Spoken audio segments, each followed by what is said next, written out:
Why would you want to drive down the wages of millions of working Americans who can't get those jobs in construction, agriculture, and hospitality because illegal immigrants are getting them? Donald Trump's planned mass deportation, which will include nonviolent and hardworking individuals, will distract law enforcement from prioritizing violent criminals and national security threats.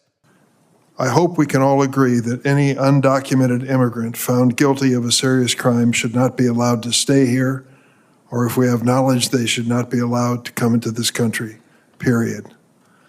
Ms. Morin, I read your testimony this morning, touched my heart.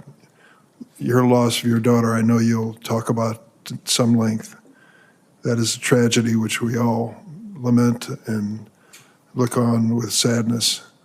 And we don't want to allow that kind of individual who damaged your family so terribly in this country in the first place, period.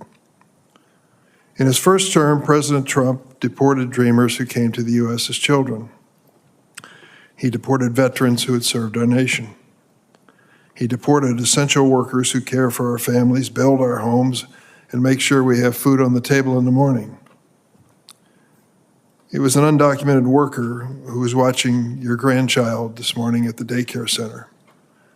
Undocumented worker who walked carefully with your mother back to her room after breakfast so she didn't fall down. It was an undocumented worker with that leaf blower in your front yard over the weekend. Now, President-elect Trump has pledged that on the first day of his new administration, he will declare a national emergency and use our military as part of a mass deportation plan.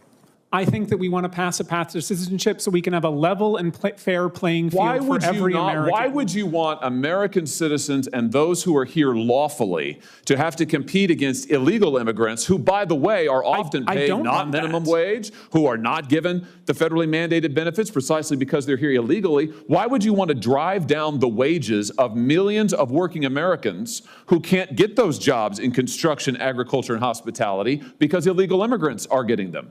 That is why Chair Durbin has not been able to fulfill the promise on Dreamers every single year he's tried for the last 20, because people like you make it impossible to have let me finish, and then I'll let you speak as long as the chair wants to, have a rational discussion about it. Because if we don't secure the border, I can't get a path to citizenship for the DACA population. If we don't secure the border, I can't get Democrats and Republicans to come together and give certainty to the Dreamer population. Instead of supporting suspected criminals endangering our nation's police officer, we should be securing the southwest border, enforcing our nation's laws, and making our police officers' job easier, not more difficult.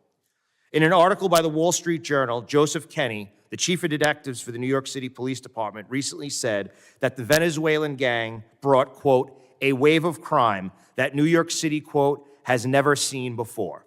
From shooting at 2 NYPD police officers who were at a traffic stop, to retail theft, to moped robberies, and more, Tren de Aragua has overwhelmed the NYPD and surrounding communities. Donald Trump's planned mass deportation, which will include nonviolent and hardworking individuals, will distract law enforcement from prioritizing violent criminals and national security threats.